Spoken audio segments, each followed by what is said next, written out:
Okay, let's take a look at these three limits. They're all the same function. We just want the two one-sided limits, and then we want to take those two answers and see if we can say what the two-sided limit is. So we've got the limit as x approaches 3 from the left, the limit as x approaches 3 from the right, and the limit as x approaches 3 from both sides.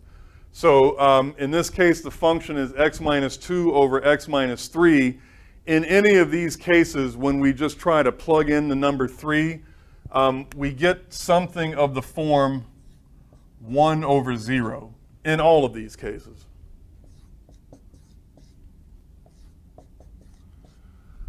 So in the two one-sided limits, we should expect this thing to give an answer of plus or minus infinity, right? This is a fraction.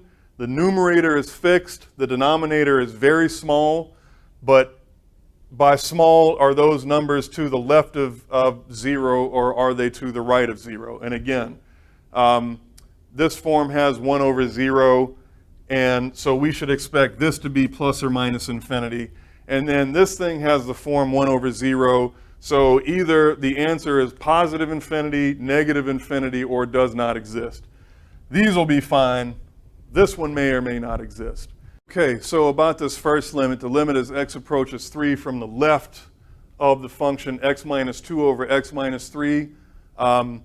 Again, let's just plug in a 3 to get a feel for what's happening here. So when I plug in a 3, I get a 1 in the numerator and I get a 0 in the denominator. So what does that suggest? That means the numerator is fixed, the denominator is getting smaller and smaller and smaller. So the fraction is getting larger and larger and larger. And so it either goes to positive infinity or negative infinity. We just need to figure out which one. So how do we do that? Well, let's take a number that's close to 3 and to the left of 3 and see if we can get a feel for the behavior of the function there. So when I plug in 2.9,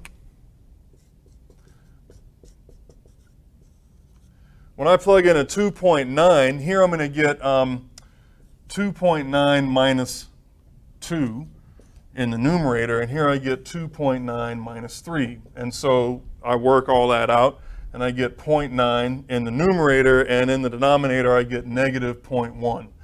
So if you work this out, you get negative 9. Anyway, the smaller that, or the closer that this thing gets to 3, the larger this number will get.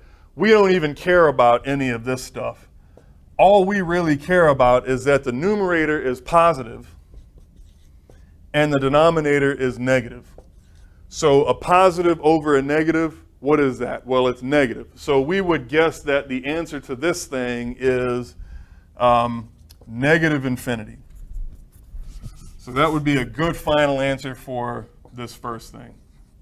And by the way, if you tried to sketch the graph of this thing, which we don't want to have to do every time, but just so you can see what's happening, we get a vertical asymptote at 3 for sure, and then if you know how to sketch rational functions, you know you'll get a horizontal asymptote at y equals 1. Whatever, get a calculator and sketch this thing if you need to, but you can see that the function looks something like this. So when we approach 3 from the left, we get negative infinity. Based on our sketch, we should expect when we compute the limit as x approaches 3 from the right, we should get positive infinity. So let's just go ahead and do that now. How are we going to do that?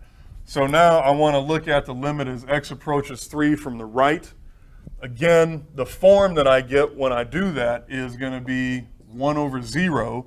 So again, a non-zero numerator and a 0 denominator suggests that the fraction is either positive infinity or negative infinity.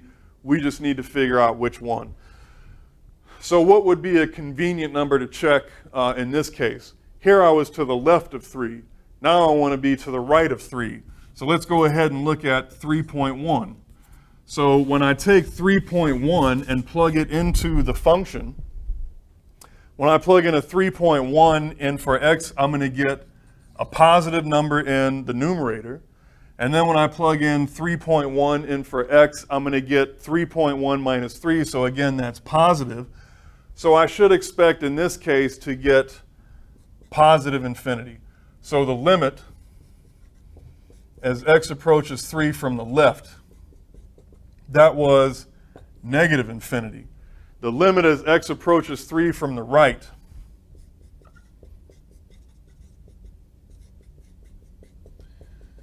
that was positive infinity. So the left-hand limit, negative infinity, the right-hand limit, positive infinity, these two things do not match. Therefore, the limit as x approaches 3, the two-sided limit now, this thing would be does not exist. So one more time, the left-hand limit, negative infinity, the right-hand limit, positive infinity, the two-sided limit as x approaches 3 does not exist. Okay, here's another example of an infinite limit. Of course, we don't know that yet because we haven't evaluated it, but the answer will be plus or minus infinity.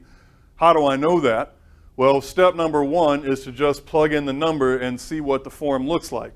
So I know when I plug a 1 in for x, I'm going to get something of the form 1 over 0.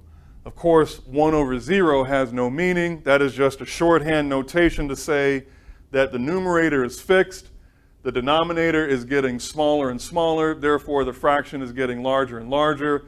So we should expect our answer to be plus or minus infinity. We just need to figure out which one. All right, so the 1 over 0 could have been 8 over 0, whatever. Any non-zero over 0 suggests plus or minus infinity. So looks like we should look at the two-sided limit, or sorry, two one-sided limits. So the limit as x approaches 1 from the left, 2 minus x over x minus 1 squared. What should I do? A convenient number to the left of 1 that's close to 1, let's try 0.9. So if I look at x equals 0.9 and plug this number into the function, well, in the numerator, I'm going to get 2 minus 0.9. That's certainly positive. And then in the denominator, it doesn't matter. I'm squaring it, right? Anything squared is positive. So I know right off the bat, this thing is positive. That tells me that the one-sided limit, in this case, L is equal to positive infinity. What about the limit as x approaches 1 from the right? So limit as x approaches 1 from the right, again, 2 minus x over x minus 1 squared. A convenient number to the right of 1, but close to 1. Let's check x equals 1.1. When I plug in a 1.1 in for x in the numerator, I get a positive. Again, the denominator is squared, so it doesn't matter what I plug in for x. I'm going to square it. That's going to be positive. So again, I get the situation where I've got a positive over a positive. That tells me that the one-sided limit is positive infinity.